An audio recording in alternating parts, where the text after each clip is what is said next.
अर्जुन के रथ का रहस्य। नमस्ते दोस्तों। क्या आप जानते हैं कि महाभारत के युद्ध के बाद अर्जुन का वह शक्तिशाली रथ, जिसने 18 दिनों तक भीषण प्रहार झेले थे, अचानक राख के ढेर में कैसे बदल गया?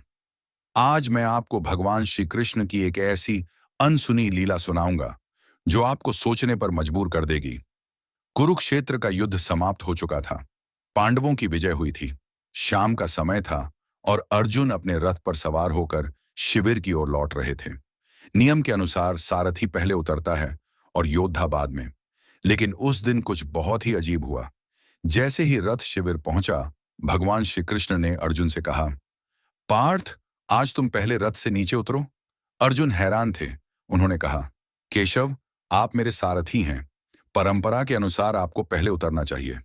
लेकिन कृष्ण ने फिर जोर देकर कहा, नहीं अर्जुन, आज तुम पहले उतरो। अर्जुन श्री कृष्ण की आज्ञा मानकर नीचे उतर गए। इसके बाद श्री कृष्ण ने हनुमान जी, जो ध्वज पर विराजमान थे, को प्रणाम किया और उन्हें विदा होने का संकेत दिया। जैसे ही हनुमान जी वहां से अंतर्ध्यान हुए, श्री कृष्ण भी कूदकर रथ से नीचे उतर आए। और तभी एक चमत्कार हुआ। जैसे ही कृष्ण के पैर जमीन पर पड़े, वह विशाल रथ अचानक आग की लपटों में घिर गया और देखते ही देखते राख का एक ढेर बन गया। अर्जुन यह देखकर सुन्न रह गए। उनकी आंखों में आंसू थे। उन्होंने पूछा, माधव, ये क्या हुआ? मेरा दिव्य रथ पल भर में भस्म कैसे हो गया? श्री कृष्ण मंद मंद मुस्कुराए और बोले, अर्जुन, यह रथ तो बहुत पहले ही जल चुका था।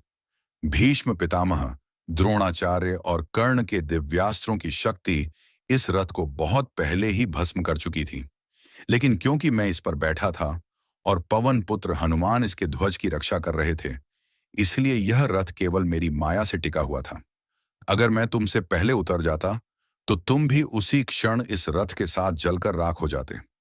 दोस्तों, यह कहानी हमें सिखाती है कि हमारे जीवन में भी कई बार हमें लगता है कि हम अपनी ताकत से आगे बढ़ रहे हैं, लेकिन असल में वो भगवान की अदृश्य कृपा होती है जो हमें बड़ी से बड़ी मुश्किलों से बचाए रखती है। अगर आपको यह अनसुनी कथा पसंद आई तो वीडियो को लाइक करें और कमेंट में जय श्री कृष्णा जरूर लिखें।